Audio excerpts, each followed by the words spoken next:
Bonjour les amis, que le Seigneur vous bénisse. Je suis le révérend Doumbia, l'ami des jeunes. Je suis dans la joie en ce jour de partager avec vous une exhortation. Bien, aujourd'hui nous allons parler encore de la prière. Écoutez-moi très bien mes amis. Jésus a dit ceci dans Luc 18, le verset 1, que il faut toujours prier et ne point se relâcher.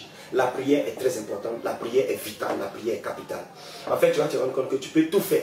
Mais si tu joues avec ta vie de prière, Satan va t'avoir. Parce que la prière est le moteur qui fait démarrer ton véhicule.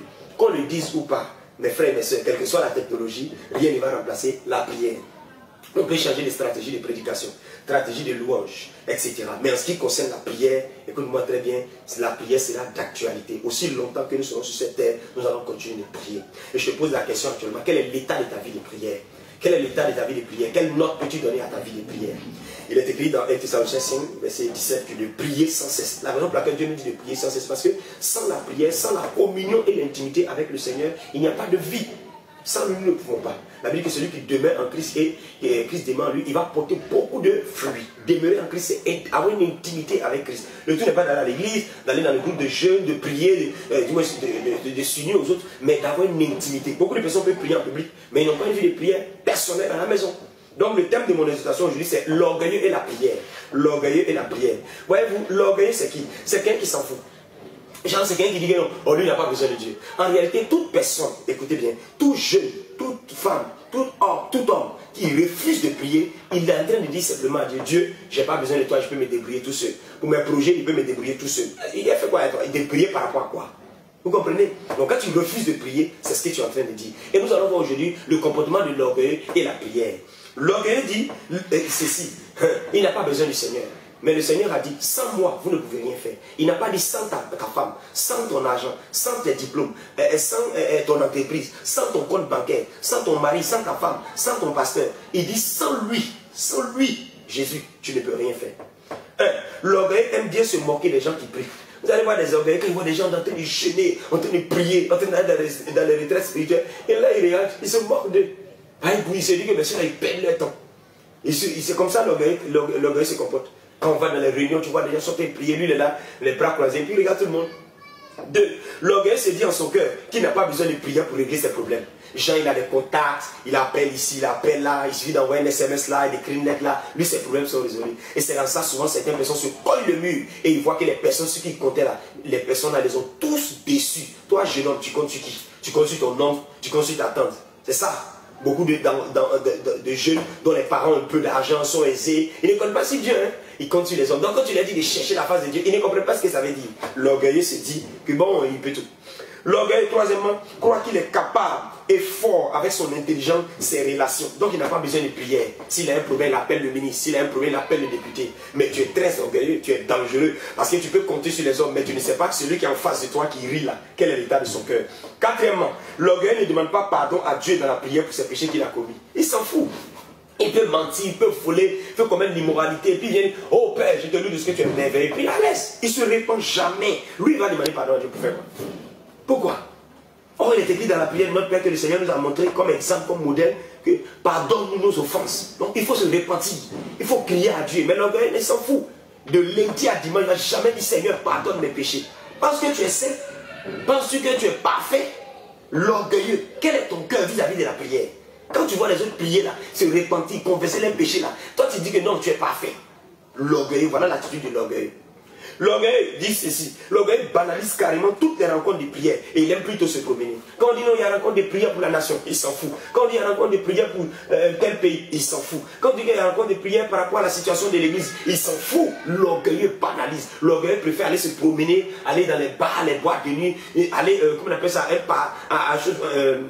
aller à une promenade à la plage, une partie de jeu, d'amusement, que d'aller chercher la face de Dieu. L'orgueil trouve difficile 1 heure de prière, mais c'est facile 3 heures de causerie, 4 heures de télévision. Ça c'est l'orgueilleux. Et si tu dois adopter le comportement, c'est que tu es orgueilleux. Tu dois t'humilier, tu dois reconnaître que tu as besoin de Dieu par la prière. Oui, tu as besoin de Dieu par la prière. Et septièmement, l'orgueilleux fait confiance à ses parents plus qu'à Dieu. L'orgueil dit, oh mon papa est là, ma maman est là, mon tonton est là, mon boss est là.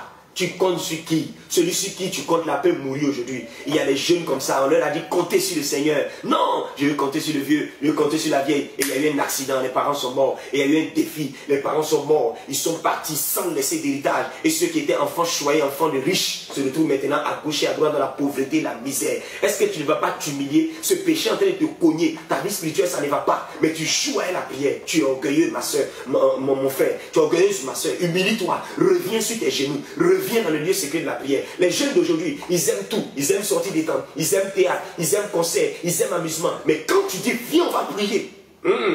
L'orgueil trouve des excuses. Hey, autre point encore concernant l'orgueil, mes frères. Huitièmement, l'orgueil s'en fout carrément des avertissements de Dieu sur la prière. Alors que tu es en train de m'écouter maintenant, non, hein? Dieu est en train de t'avertir. Mais tu vas finir de regarder cette vidéo, tu vas dire, ouh, il prêche bien, c'est chic, waouh, fantastique. Le révérend, il parle bien. Et puis, voilà, tu passes. Tu dois continuer encore, tu ne pries pas. Mais tu es en danger. Tu es en danger, tu ne sais pas qu'il y a des démons qui te guettent. Tu ne sais pas. L'orgueilleux entend et voit tous les jours autour de lui des morts, des maladies, des accidents, oui, très graves, des échecs scolaires, des morts par empoisonnement, des têtes coupées, des sacrifices rituels. Malgré tout ça, l'orgueilleux dit non, lui s'en fout. Tu comptes sur qui? Tu vois autour de toi, ça meurt. Les pandémies, les maladies graves, les gens meurent n'importe comment, les sacrifices humains, les enlèvements d'enfants. Tu penses que ceux à qui ça arrive, les avaient programmé ça? Ils n'avaient pas programmé. Orgueilleux, humilie-toi. Homme de Dieu, tu ne veux pas prier. Satan va ravir tout ton ministère. Ah oui, ça il faut que tu le saches. Et quel est un point encore? 10e point. L'orgueilleux voit de nombreux jeunes qui perdent leurs parents ou les voient divorcer, mais ils s'en foutent de la prière. Ça ne va pas entre maman et papa. Mais tu es là, tu ne pries pas, tu es là, bras croisés, télévision, matin, midi, soir. C'est toi qui regardes les séries télévisées. Tu te promets, tu t'en fous. Orgueilleux, ça ne te dit rien de prier. Je vais t'encourager ce matin, toi qui me suis, à prier, à intercéder, à réveiller le feu de la prière. L'orgueil a le temps pour Facebook. L'orgueil a le temps pour YouTube. L'orgueil a le temps pour les anniversaires. L'orgueil a le temps pour les enterrements des cadavres. L'orgueil a le temps d'aller se promener. Hein? Mais l'orgueil n'a pas le temps de fléchir genoux devant le Seigneur. Qu'est-ce que tu fais à ta vie de prière? Jusqu'à quand tu vas commencer, tu vas continuer cette vie où tu vois que tout est sait. Tu sais le Seigneur, mais il n'y a pas de fruit. On appelle ça de l'activisme, ça tue. Tu deviens tombeau blanchi. Tout le monde pense que tu es spirituel, mais au fond, il y a le vide. Quand tu te couches, tu dors. Tu te réveilles le matin, tu ne peux même pas prier. Tu ne peux pas méditer la parole. Nourriture, nourriture. Tu es devenu maintenant je ne sais pas, toto. Tu manges tout le temps. Ce n'est pas normal.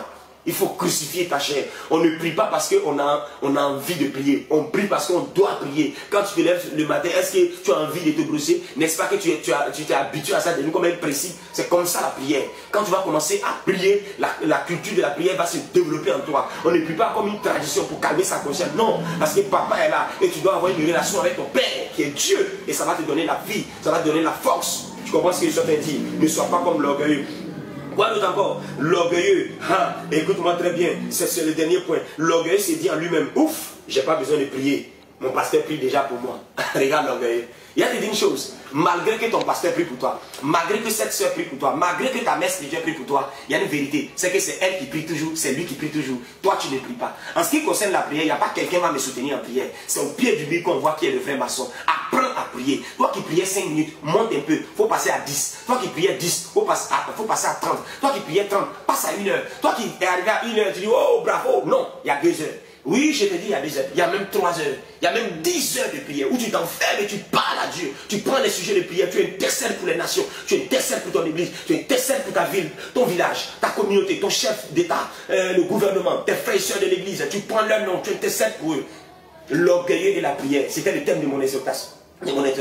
Sois humble, humilie-toi. Les gens qui prient montrent que sans Dieu ne peut pas. Quand tu vois quelqu'un prier, c'est une manière de dire, oh Dieu, il y a trop de challenges, il y a trop de défis. Je me livre à toi, je me confie en les creux de tes mains. Les jeunes qui vont faire de l'impact, les jeunes qui vont avoir de l'influence, ce sont les jeunes qui vont avoir une vie de prière. Quel est l'état de ta vie de prière? Je te pose la question, réfléchis un peu. Quel est l'état de ta vie de prière? Est-ce que ce n'est pas statique? Est-ce que ce n'est pas mort? Réveille ce feu-là, au nom de Jésus de Nazareth. Seigneur, je prie pour toutes ces personnes qui sont en train de suivre cette vidéo. Maintenant, renouvelle leur vie de prière. Reçois le feu de la prière. Et que le fardeau des âmes soit restauré dans ton âme. Au nom de Jésus. Et je chasse de ta vie tout ce qui est esprit d'orgueil. L'humilité vient en toi. Le feu de Dieu vient en toi. Et Dieu te transforme. Et à partir de ce jour, à compter de ce jour que tu as regardé cette vidéo maintenant, le Seigneur renouvelle ta vie de prière. Sois béni et rappelle-toi que le Seigneur a dit, sans moi, vous ne pouvez rien faire. Et il est écrit aussi que Dieu résiste aux orgueilleux. Mais il fait quoi? Il fait grâce aux humbles. Le mot grâce, c'est cadeau. Le mot grâce, c'est faveur. Le mot grâce, c'est capacité. Donc quand tu vas commencer à prier, tes capacités vont se renouveler. Dieu va te faire grâce. Que le Seigneur te bénisse. Cette vidéo t'a fait du bien, je le sais. Alors partage ça au maximum de personnes. Et n'oublie pas, nous sommes disponibles pour toi. Les adresses qui passent maintenant, tu peux nous contacter. Soyez bénis. Shalom chez vous. C'était le révérend Doumbia, l'ami des jeunes. Que Dieu vous bénisse et renouvelez votre vie de prière. Shalom.